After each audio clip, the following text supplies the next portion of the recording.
Bismillahirrahmanirrahim. Assalamualaikum warahmatullahi wabarakatuh. Saya Wan Kaparudin. Berita utama 18 Safar. Cecair dikubur bukan darah.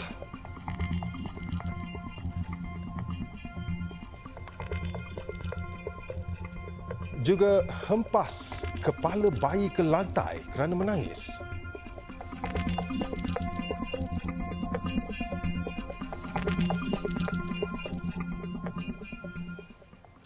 Hari ini tular di media sosial gambar limpahan cecair yang didakwa seakan darah di tanah perkuburan Islam Senawang hingga menimbulkan tanda tanya ramai pihak.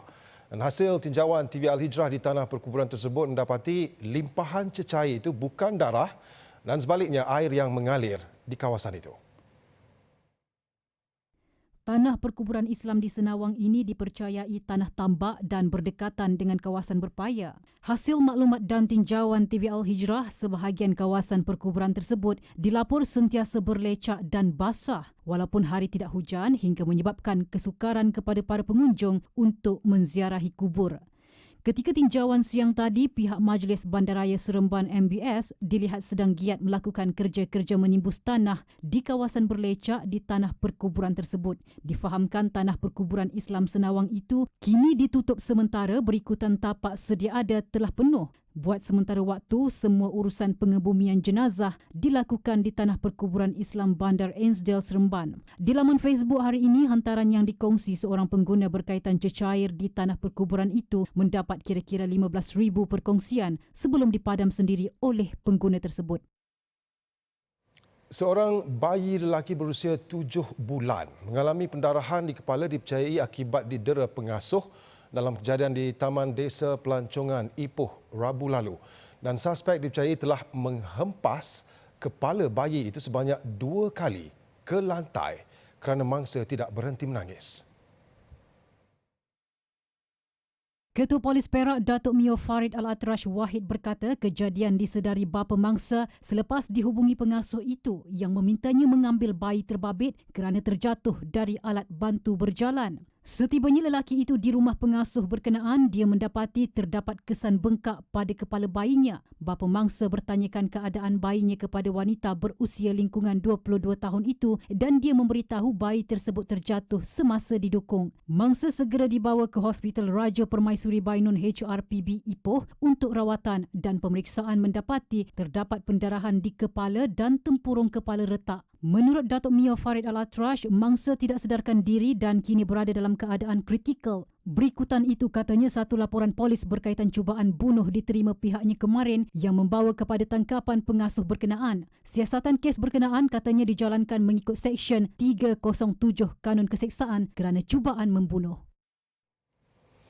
Baik, cadangan had umur pengeluaran lesen memandu kepada warga emas hanya akan dilaksana setelah menjalani proses kajian serta diputuskan implementasinya oleh pihak berkepentingan. Ketua Polis Negara Datuk Seri Akril Sani Abdullah Sani berkata ketika ini cadangan tersebut belum dibincang secara mendalam. Dalam kenyataan hari ini, Datuk Seri Akril Sani memaklumkan Saranan Pengarah Jabatan Siasatan dan Penguatkuasaan Trafik JSPT Bukit Aman, Datuk Azizman alias berhubung had umur itu adalah cadangan peribadi di peringkat dalam JSPT. Tambah Datuk Seri Akril Sani, JSPT sebagai jabatan yang terlibat memastikan keselamatan jalan raya sentiasa melihat kepada kaedah-kaedah yang mampu meningkatkan keselamatan demi kepentingan masyarakat. Semalam, Datuk Azizman dalam satu sidang media berkata, PDRM mencadangkan supaya mengeluarkan lesen memandu kepada warga emas dihadkan susulan beberapa faktor yang menyumbang kepada kemalangan jalan raya antaranya masalah kesihatan. Beliau juga mencadangkan warga emas menjalani pemeriksaan doktor dan mendapat surat pengesahan bahawa mereka sihat untuk memandu. 4 individu termasuk pasangan suami isteri tidak dibenarkan menaiki feri di Terminal Feri Kuala Kedah selepas dikesan positif COVID-19 semalam. Dan pasangan suami isteri masing-masing berusia 30 tahun manakala 2 lagi iaitu seorang lelaki berusia 26 tahun dan seorang wanita berusia 40-an. Keempat-empat mereka berjaya dikesan petugas Kementerian Kesihatan Malaysia KKM sewaktu pemeriksaan pengesanan COVID-19 yang dilakukan di Terminal Feri Kuala Kedah sebelum menaiki feri jam 1.30 petang. Ketua Polis Kedah Datuk Kamarul Zaman Mamat berkata mereka dikesan positif selepas melakukan ujian kendiri saliva sebelum menunjukkan mereka positif COVID. Dia dapat trace bila dia dari 4 orang ni dari bukan kru yang sama lah. Ya, bila dia masuk ke kawasan di scan untuk test saliva dan dia didapati positif 4. Dan pihak KKM telah uruskan untuk tindakan selanjutnya lah.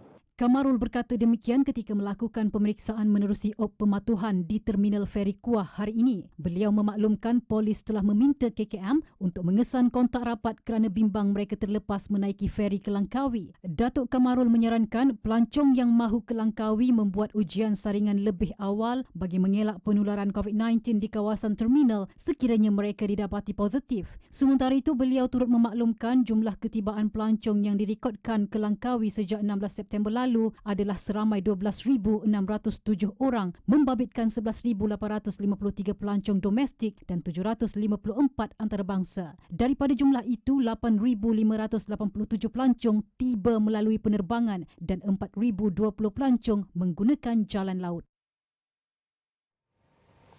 Risiko remaja untuk mengalami radang otot jantung dan radang selaput otot jantung selepas menerima suntikan vaksin COVID-19 adalah sangat rendah. Timbalan Menteri Kesihatan Datuk Dr. Noor Azmi Ghazali berkata ibu bapa tidak perlu bimbang dan perlu membenarkan anak mereka untuk menerima vaksinasi. Jadi saya nak sarankan ibu bapa jangan bimbang tentang kita dengar myocarditis, pericarditis sebab risikonya sangat-sangat rendah. Malah saya dah baca data, dia kata kalau kena COVID pun 37 kali lebih kebarangkalian kena myocarditis daripada vaksin tahap tu. Dan kebaikan vaksin adalah jauh lebih baik daripada terkena COVID-19. Jadi vaksin tu lebih baik. Datuk Dr. Noor Azmi yang juga penyelaras program vaksinasi kepada remaja berkata kesan sampingan vaksin Pfizer yang diberikan kepada remaja sama dengan kesan dialami golongan dewasa iaitu lenguh, bengkak dan demam bagi sesetengah individu. Namun katanya kesan tersebut tidak memudaratkan dan setakat ini hanya vaksin Pfizer diberikan kepada remaja berusia 12 hingga 17 tahun kerana ujian klinikal menunjukkan ia menghasilkan antibodi serta efektif. Mengulas mengenai program imunisasi COVID-19 kebangsaan PIK remaja, beliau berkata pihaknya menyasarkan 60% pelajar menerima suntikan lengkap pada November ini, manakala 80% pada akhir Disember nanti. Mengikut statistik, seramai 681,853 telah menerima suntikan dos pertama, manakala 108,935 sudah melengkapkan vaksinasi mereka. Beliau berkata demikian pada sidang media selepas melawat pusat pemberian vaksin PPV sementara di Sekolah Menengah Kebangsaan Abu Bakar Al-Bakir di Bagan Serai hari ini. Sementara itu, Datuk Dr. Noor Azmi Ghazali berkata pihaknya akan meneliti cadangan agar aplikasi MySejahtera diaktifkan bunyi peringatan secara berulang apabila pengguna tidak mendaftar keluar selepas lebih 30 minit mendaftar masuk ke sesuatu premis. Katanya cadangan berkenaan adalah idea yang baik kerana banyak aduan diterima mengatakan ramai terlupa untuk daftar keluar selepas mendaftar masuk. Boleh, itu satu cadangan yang baik. Boleh saya sampaikan pada mereka yang menjaga MySejahtera lah. Semalam dalam satu sidang media, Menteri Kesihatan Khairi Jamaluddin Abu Bakar berkata, Kementerian Kesihatan Malaysia KKM sedang berusaha untuk memperbaiki fungsi daftar keluar di aplikasi MySejahtera. Khairi berkata, fungsi daftar keluar itu diwujudkan pihaknya bagi memudahkan pengesanan kontak rapat, namun beliau mengakui ia perlu dimantapkan lagi. Jabatan Kesihatan Terengganu menyasarkan golongan remaja di negeri tersebut akan selesai divaksinasi pada akhir bulan ini. Pengarah Kesihatan Terengganu, Datuk Dr. Kasemani Embong berkata, setakat ini kira-kira 19% remaja di Terengganu telah divaksin. Kalau kita lihat total remaja di negeri Terengganu, kita ada dalam 122,000. Di mana dalam 102,000 adalah di kalangan pelajar sama ada di bawah Jabatan Pendidikan ataupun di bawah Pejabat Agama dan juga yang lain-lain swasta juga. So daripada total ini kita telah pun menyuntik sehingga semalam 21,898 dan memberi persentage 19%. Dan yang ini kita akan selesaikan dalam sehingga akhir bulan ini. Dalam pada itu, Datuk Dr. Kasimani berkata seramai 323,000 populasi dewasa termasuk golongan berisiko tinggi di Terengganu dikenal pasti layak menerima suntikan dos ketiga atau dos penggalak vaksin COVID-19. Katanya menerusi jumlah itu, seramai 31,000 membabitkan petugas barisan hadapan, 104,000 warga emas dan 188,000 orang lagi daripada golongan komorbiti. Beliau berkata pemberian suntikan dos ketiga itu akan diberikan sebaik sahaja pihaknya menerima arahan untuk memulakan proses pemberian itu di negeri-negeri. Baik, selepas ini kit ujian COVID-19 dijual lebih murah.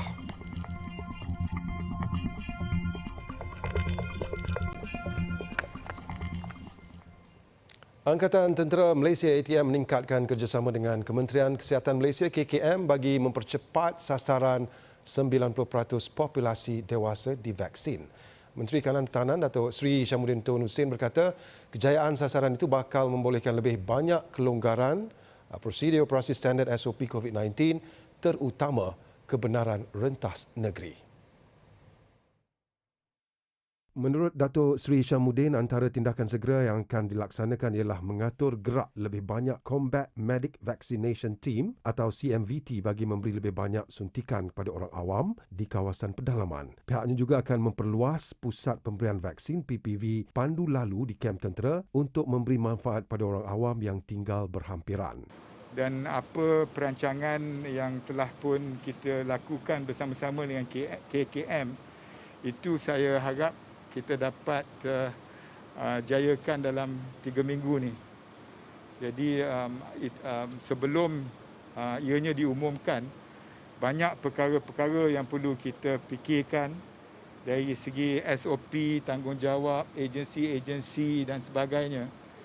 Supaya itulah masa yang ada kepada kita yang begitu singkat untuk membuat persiapan untuk orang begini ramai kita yang menunggu-nunggu untuk dibenarkan merentasi negeri.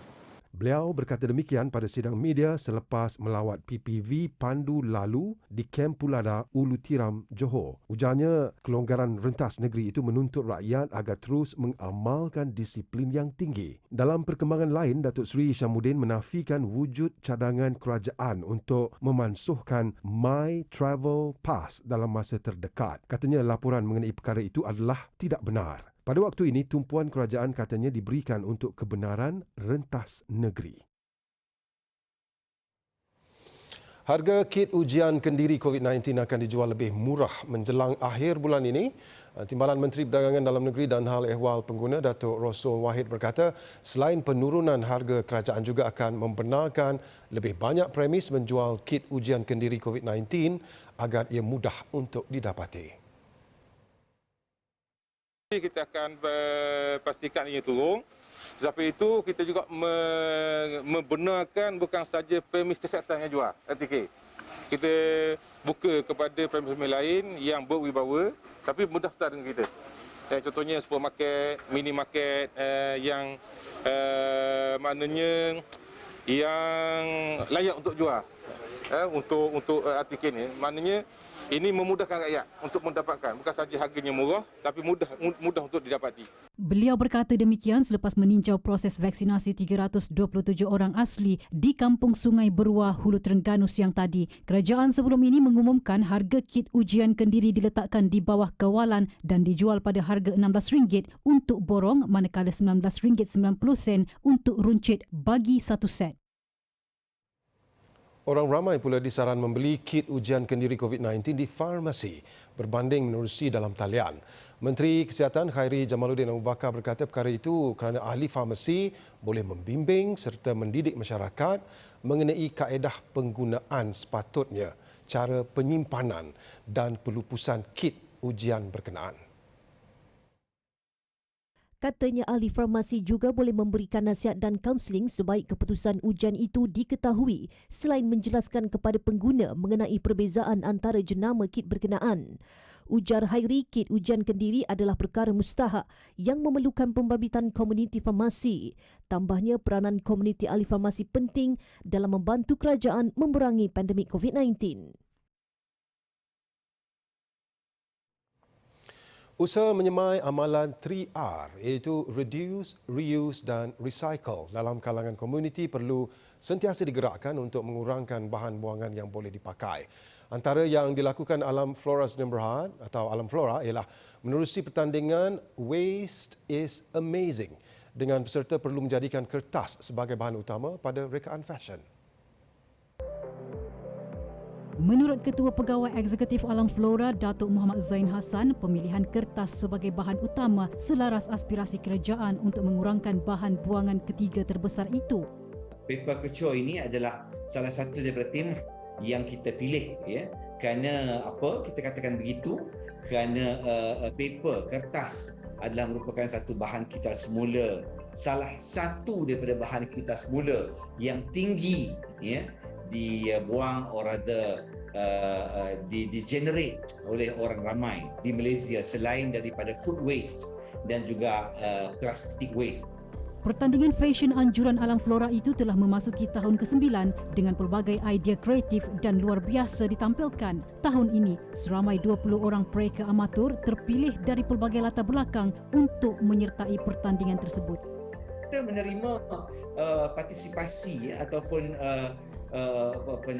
peserta-peserta lebih daripada 80 orang. 80 peserta ingin masuk, walau bagaimanapun 20 orang terpilih dalam first hit tu, saringan yang pertama tu, dan ini adalah merupakan untuk menuju langkah-langkah untuk menjadikan dunia kita lestari.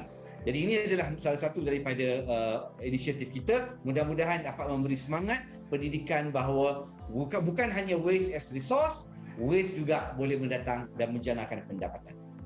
Pertandingan tersebut membabitkan juri-juri profesional termasuk pereka fashion terkemuka Hatta Dolmat dan penyanyi terkenal Sisi Iman. Juara pertandingan dirangkul oleh Nur Farizan Jawahir dengan tema Mizan Creations yang membawa pulang wang tunai RM1,000 serta RM10,000 mata ganjaran mesra Petronas. Tempat kedua dimenangi oleh Muhammad Danish Saiful Rizal yang menerima RM800 serta RM5,000 mata ganjaran mesra Petronas. Manakala Wan Rahman Muhammad Izwan Abdul Rahman pula di tempat ketiga dengan membawa pulang RM500 dan RM3,000 mata ganjaran mesra Petronas. Pemenang juga masing-masing membawa pulang Tiffin edisi khas Alam Flora dan e-sijil penyertaan.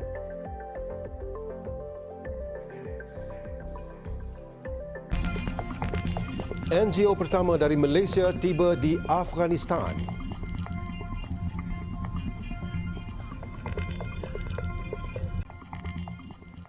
Enam sukarelawan misi kecemasan ke Afghanistan selamat tiba di Kabul pada pukul 4.30 petang waktu tempatan semalam. Misi anjuran Global Peace Mission GPM Malaysia dengan kerjasama Muslim Volunteer Malaysia MVM itu menjadi kumpulan pertubuhan bukan kerajaan NGO pertama dari Malaysia tiba di Afghanistan selepas pertukaran kerajaan di negara bergolak itu.